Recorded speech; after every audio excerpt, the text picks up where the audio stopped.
खास session women empowerment को लेकर बात कर रहे थे हम अभी। ऐसे में फिलहाल हमारे साथ जयपुर से राज्यसभा सांसद मंजू शर्मा जी मौजूद हैं। बहुत बहुत स्वागत है आपका। लोकसभा सांसद माफी चाहूँ। तो ऐसे में बहुत बहुत स्वागत है आपका इंडिया न्यूज राजस्थान के इस खास मंच पर। शुरुआत करेंगे, हम बात कर रहे हैं जिस तरह से वुमेन एम्पावरमेंट को लेकर, विकसित भारत के लिए वुमेन एम्पावरमेंट को लेकर अगर बात की जाए तो आप उसको कैसे देख रही हैं? बहुत अच्छा सवाल आपने किया।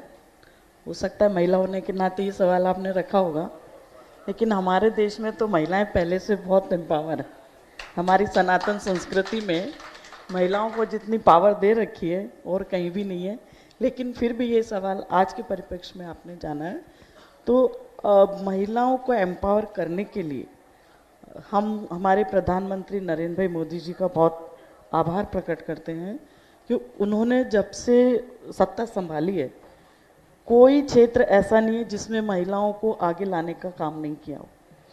अगर हम देखें तो महिला का प्रेगनेंसी के टाइम टेस्ट से लेकर के और बच्ची होने से लेकर के उसकी, अभी आप देखिए कि बच्ची के लिए जो लीव मेडिकल लीव होती थी पहले, उसको भी बढ़ाया है उन्होंने और कहा है कि अब आप दोनों ही करो, बच्चे खुद पालो।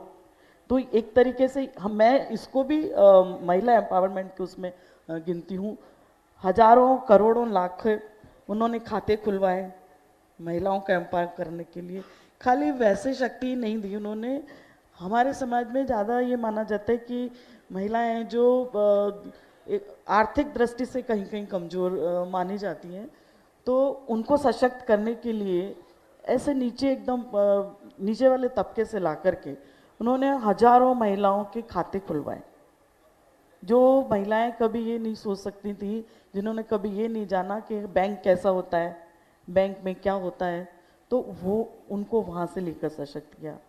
और उसके बाद अगर महिला के नाम पर कोई प्रॉपर्टी होती है तो उसमें डिस्काउंट होता है। तो एक तरीके से अगर महिला के नाम पर घर और महिला के नाम पर प्रॉपर्टी है तो वो वैसे सशक्त, उसको सशक्त मानते हम मानेंगे, क्योंकि उसकी इच्छा है वो घर में किसको रखे। अगर कभी झगड़ा वगड़ा हो जाए, बच्चों से हो जाए, तो कि भैया मेरा घर है, तुमको जहाँ जाना है वहाँ जाओ, तो ये सशक्त है, वो इसलिए कह सकती है। इसी के आधार पर हम देखें तो बच्चियों की पढ़ाई के लिए मुफ्त शिक्षा दे रहे हैं और आज हर क्षेत्र में महिलाओं को आगे लाने के सारे प्रयास रहते हैं। पहले महिलाओं को ऐसे डिपार्टमेंट दिए जाते थे जो यूँ समझा जाता था कि बहुत कमज़ोर सी डिपार्टमेंट है, कोई इसमें ही ये काम कर लेंगे। लेकिन मोदी जी ने आके इस चीज़ को बदला है। उन्होंने रक्षा मंत्री भी, विदेश मंत्री भी, और आज हमारी निर्मला सीतारमण जी 3 बार वित्तीय मंत्री रहते हुए देश का बजट पेश किया है। तो ये कहीं ना कहीं महिलाओं को सशक्त करने के उदाहरण है। और अभी अभी हमारा जब ये सिंदूर वाला हुआ पहलगांव का, तो हमारी सेना की 2 बच्चियों ने, पहला रिकॉर्ड होगा मेरे ख्याल से, पहले कभी भी ऐसा नहीं हुआ जब सेना की किसी कार्रवाई की ब्रीफिंग करने के लिए कोई बच्चियां आई, उनको लाए। फाइटर जेट आज उड़ा रही हैं कोई, और उनको सेना में जो उनकी कमीशन थी उस पर महिलाओं को लाके सशक्त किया है। आज बच्चियां देश की सीमाओं पर, जबकि ये कहा जाता है कि नारी बहुत कोमल होती है, उनको कैसे कठिन काम नहीं कर सकते, पर आज हमारे देश की बच्चियां ये दिखा रही हैं कि वो कमज़ोर नहीं है, वो सशक्त हैं। आज माइनस से माइनस टेम्परेचर में और हाई से हाई टेम्परेचर में देश की सेवा के लिए सेना के देश की सीमा पर खड़ी होकर के देश की रक्षा कर रही हैं। और बात हम करें स्टार्टअप की, बात करते हैं हम, तो उसके लिए विजन की गारंटी मोदी जी लेते हैं कि मैं युवाओं के लिए, और उसमें सब बच्चियां भी हैं, हमारी महिलाएं भी हैं, स्किल डेवलपमेंट का काम उन्होंने बताया कि स्किल डेवलपमेंट जो आप नहीं जानते लेकिन आप कुछ करना चाहते हैं तो आप अपनी कला को सीखिए, जो काम आप करना चाहते हैं उसको सीखिए, और सरकार आपके साथ खड़ी है, आप ऋण लीजिए और अपना काम शुरू कीजिए। तो ये सब उसको महिलाओं को सशक्त करने के ही काम उन्होंने किए हैं अभी तक। और अभी तक उनका ये रहा है कि अभी तक हमारी महिलाओं की साझेदारी रही है सभी विभागों में, सभी जगहों पर।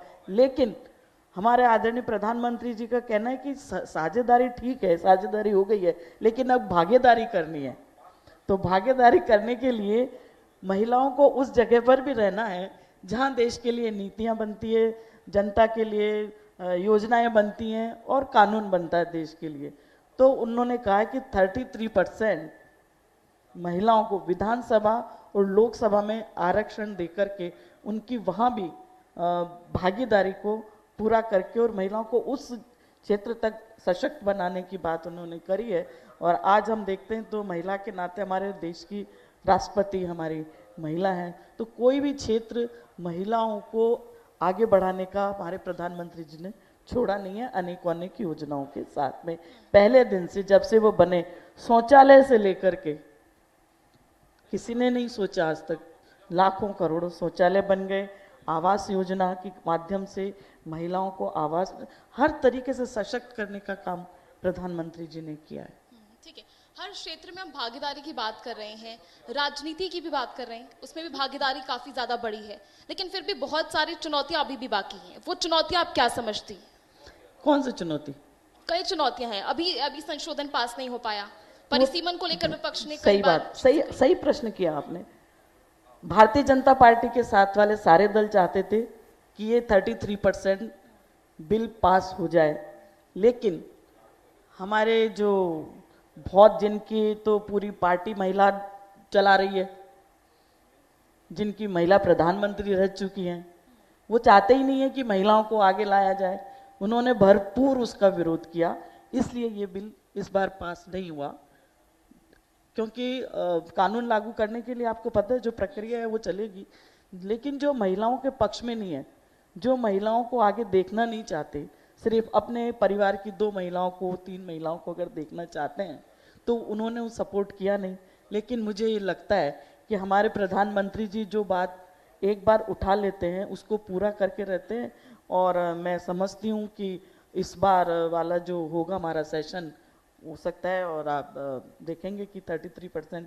29 के चुनाव में मुझे लगता है पूरा महिलाएं हमारी चुनाव लड़ेंगी 33%। ठीक है, अच्छा देखिए, गुलाबी नगरी को भी 300 वर्ष पूरे हो चुके हैं जी। क्या कुछ प्राथमिकताएं आप देखती हैं अभी आने वाले समय में, इस विजन को लेकर, 2047 के विजन को लेकर?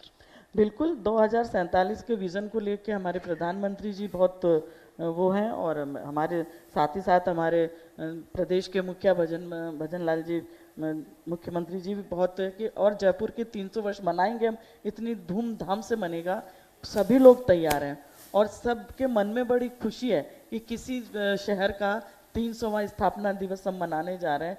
तो एक पूरे महीने भर के, अभी हमारी वित्त मंत्री और हमारी पर्यटन मंत्री हमारी दिया कुमारी जी से भी इस विषय में चर्चा हो रही है, और वो भी इसको लेके बहुत उत्सुक हैं कि हमारे जो शहर का 300वां स्थापना दिवस, अब देखिए शहर में बहुत पेंटिंग्स वगैरह होने लगी हैं, तो उस चीज़ को देख के हमारा जो कल्चर है, राजस्थान का जो कल्चर है, वो सब हम उसमें दिखाने वाले हैं। ठीक है, देखिए हम बात कर रहे हैं विकास को लेकर, महिलाओं के खिलाफ अपराध को लेकर भी हम बात करते हैं, एम्पावरमेंट को लेकर बात करते हैं। उसको लेकर फिलहाल जयपुर में आपकी प्राथमिकताएं क्या रहेंगी? क्योंकि कई रिपोर्ट्स के आधार पर अगर कहें तो महिला अपराध भी बढ़ा है। सही कह रही हैं आप, महिला अपराध इतना नहीं बढ़ा जितना आप बोल रही हो, लेकिन बढ़ा है, मैं ये भी मानती हूँ। रिपोर्ट्स के आधार पर, रिपोर्ट्स के आधार पर ना, हाँ ठीक है। विकास की जहाँ तक बात है, जिस शहर में आवागमन के साधन बढ़ते हैं उसका विकास स्वाभाविक है। तो हमारे प्रधानमंत्री जी ने रेल को इतना पैसा दिया है। आज अब अगर हम जाके देखें, हमारी इतनी सारी रेलें हमें दिए, राजस्थान को दिए, जयपुर को दिए हैं।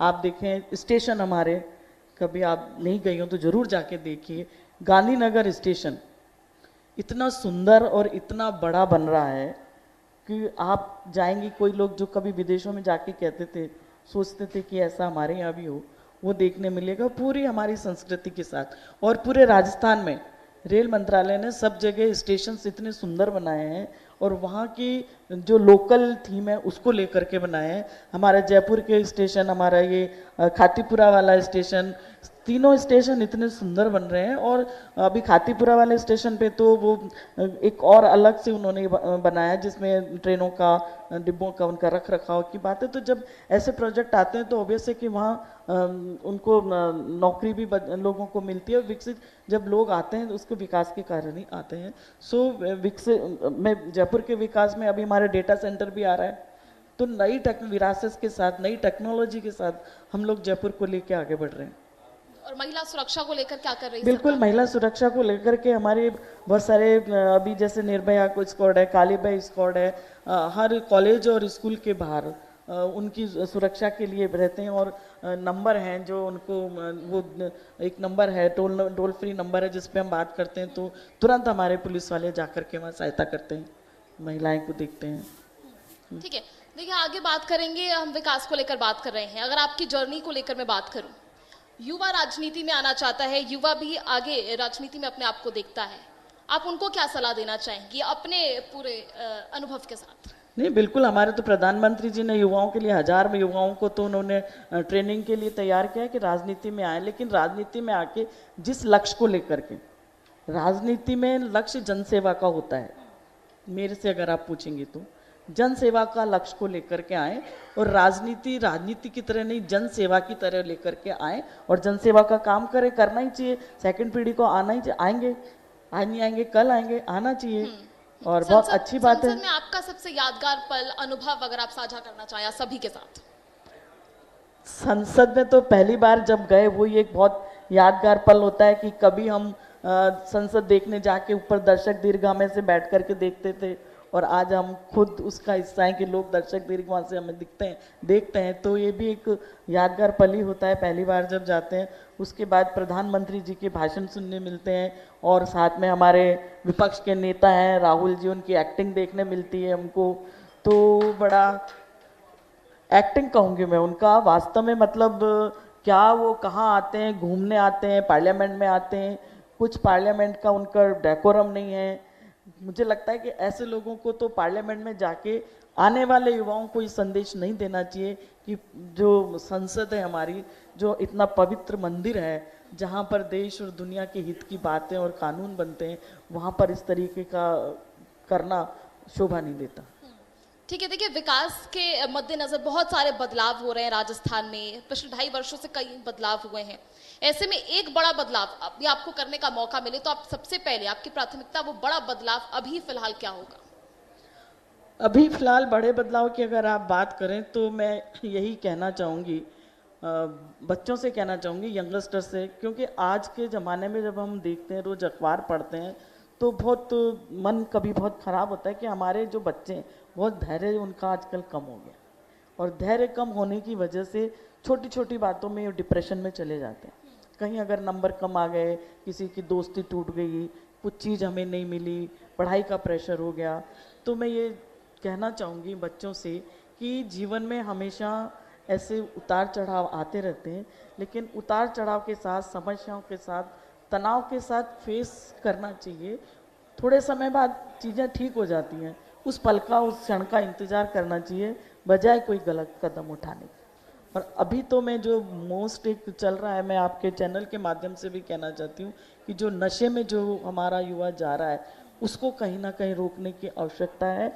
और ये काम पेरेंट्स को नहीं पता होता, साथ वाले दोस्तों को, सर्कल में पता होता है। तो अगर आपके सर्कल में ऐसा कोई आपको लगता है, पता लगता है, तो कृपया उसको रोकने की कोशिश करें, मैं ये जरूर कहना चाहूँ। ठीक है, युवाओं की हमने बात की, तो युवा काउंसिल के लिए सरकार क्या कुछ उनको कदम उठाना चाहिए? जिस तरह के हालात बने हुए हैं, सोशल मीडिया जिसका प्रयोग हर चीज़ के लिए होता है, चाहे वो पॉजिटिव इम्पैक्ट छोड़े युवा पे या फिर नेगेटिव, तो क्या युवाओं के लिए काउंसिल या कई और नीतियाँ बनानी चाहिए सरकार को फिलहाल? सरकार तो कर ही रही है, सरकार अपना काम कर ही रही है। और जहाँ तक काउंसलिंग की बात है, स्कूल कॉलेज में जा भी रहे हैं, लेकिन मुझे लगता है सरकार से ज़्यादा समाज को ये काम करने की आवश्यकता है। क्योंकि घर से बच्चा जाता है तो सरकार को नहीं पता होता आपका बच्चा कहाँ जा रहा है, वो तो घर वालों को ध्यान रखना पड़ेगा ना। घर वाले बच्चे को स्कूल कॉलेज भेज रहे हैं, अब इसमें सरकार क्या करेगी? स्कूल कॉलेज जा रहा है बच्चा, अब इतने बड़े कॉलेज वाले बच्चों को कौन पूछेगा? तो थोड़ा हमारे समाज, सोसाइटी को भी इस चीज़ का ध्यान रखना पड़ेगा। और सोसाइटी की भी सरकार के साथ साथ, मैं ये नहीं कह रही कि सरकार की कोई जिम्मेदारी नहीं है, सरकार के स्तर के काम सरकार, लेकिन सोसाइटी की सबसे ज़्यादा जिम्मेदारी मैं मानती हूँ कि इस तरीके की अगर गतिविधि कहीं हो रही है तो सरकार को भी अवगत कराए। वैसे तो रहते ही हैं, पर कुछ चीज़ें अगर आपके संज्ञान में आती है तो वो जरूर बताना चाहिए। देखिए, जो बच्चे मेहनत कर रहे हैं, जो युवा मेहनत कर रहे हैं, वो चाहते हैं कि सभी चीज़ें सार्थक उनकी जीवन में भी हो जाए, तो सरकार का ऐसे में उनका भी जो है कर्तव्य बनता है। जो परीक्षाएं संचालित की जा रही हैं, वो भी जो है उसमें पारदर्शिता है। तो ऐसे में वो युवा जो नीट की तैयारी कर रहा है, वो युवा जो जेईई की तैयारी कर रहा है कोटा में, वो सरकार से ये चाहता है कि पारदर्शिता आए। तो युवा उसको लेकर भी मानसिक तनाव में है। कोटा में कई ऐसे केसेस आते हैं, उसको लेकर कैसे? बिल्कुल अभी हमारे जो मुख्यमंत्री जी ने इस बार तो पूरा कैलेंडर बनाया है एग्जाम के हिसाब से भी। इस बार तो ना तो कोई पेपर लीक की बात है, तो ये तो हमारी सरकार आने के बाद तो काफ़ी चीज़ें ठीक हो गई हैं। तो अब तो हमारी सरकार का तो इसमें कुछ सब ठीक किया है, युवाओं के ध्यान में रखते हुए कि उनके एग्ज़ाम इस टाइम पर हो जाने चाहिए, ताकि अगर वो कहीं आगे नौकरी में उनको अप्लाई करना है तो तब तक उनके रिजल्ट भी आ जाने चाहिए। तो काफ़ी चीज़ें अब उसमें स्टेट सरकार की अगर मैं बात करती हूँ तो हमारी सरकार को आए तो 2.5 साल हुआ है, तो धीरे धीरे काफ़ी चीज़ें ठीक कर दी है उन्होंने। ठीक है, देखिए आने वाले वर्षों में राजस्थान अग्रणी राज्य बनेगा। ऐसे में कई चीजें जो है सामने आ सकती हैं, और क्या विकास के मुद्दे जो है फिलहाल अभी उठने चाहिए? विकास तो देखो एक सतत प्रक्रिया है, कोई भी ऐसा फुल स्टॉप नहीं लग सकता कि अब विकास हो गया इसके बाद कुछ विकास की जरूरत नहीं है। ये हमेशा चलने वाली प्रक्रिया है। और अगर हम राजस्थान की बात करते हैं तो राजस्थान में भी अब खेती में भी लोग काम करने लगे हैं। पहले लोग जो बच्चे पढ़ के चले जाते थे, लेकिन अब वो वापस लौट के, और जहाँ तक हमारे प्रधानमंत्री जी ने स्टार्टअप की बात करी है, तो अभी बच्चे अपना अपना, क्योंकि उनको सुविधा मिलने लग गई है, उनको स्किल की भी मिलने लग गई है और उनको ऋण की भी मिलने लग गई है, तो वो अपने हिसाब से अब अपना अपना काम व्यवसाय भी करना उन्होंने शुरू कर दिया। तो ये भी एक, जैसे जहाँ प्रगति, जहाँ उद्योग, जहाँ विकास होता है वहाँ उद्योग होते हैं, स्टार्टअप होते हैं, अपना अपना कमाई के साधन होते हैं। तो वो धीरे धीरे विकास की ओर, बच्चों सबका अपना खान पीन का, रहने का स्टैंडर्ड बढ़ता है, इससे विकास की ओर ही जाती है बात। ठीक है, देखिए हम बात कर रहे हैं, आप संसद क्षेत्र में भी कार्य करती हैं, व्यक्तिगत जीवन भी है, संतुलन कैसे बनता है एक महिला के रूप में? क्योंकि लगातार जो है महिला को लेकर, खैर अब तो खैर बहुत ज्यादा विकास हुआ है, भागीदारी बढ़ी है, लेकिन ऐसे में देखना ये होगा कि किस तरह से संतुलन जो है वो महिलाएं बनाती हैं जो सभी का नेतृत्व कर रही होती है। बिल्कुल सही बात है। मैं इस बात पे ये कहना चाहूँगी कि हर महिला अपने काम के साथ संतुलन बना के चलती है। हम राजनीति में हैं, हम वैसे संतुलन बनाते हैं, जो जॉब करती हैं वो वैसे संतुलन बनाती हैं, जो व्यापार करते हैं वो वैसे संतुलन बनाते हैं। तो मुझे लगता है कि 19-20 फर्क पड़ता होगा, लेकिन आप, जैसे मैं आपकी बात करूं, आप भी घर में हैं और जॉब भी कर रही हैं, तो दोनों में संतुलन, बच्चों के साथ, फैमिली के साथ संतुलन आपको भी बनाना पड़ता है। ये ठीक है कि आपके 10 से 5 की नौकरी है तो आप वैसे बना लेते हैं, हमारा कोई टाइम लिमिट नहीं है तो हम ऊपर नीचे करके, लेकिन संतुलन सब महिलाएं बनाना अच्छे से जानती हैं और बनाती हैं। एक और बात कहती हूँ, पत्रकारों के लिए भी कोई ड्यूरेशन नहीं होता मैम।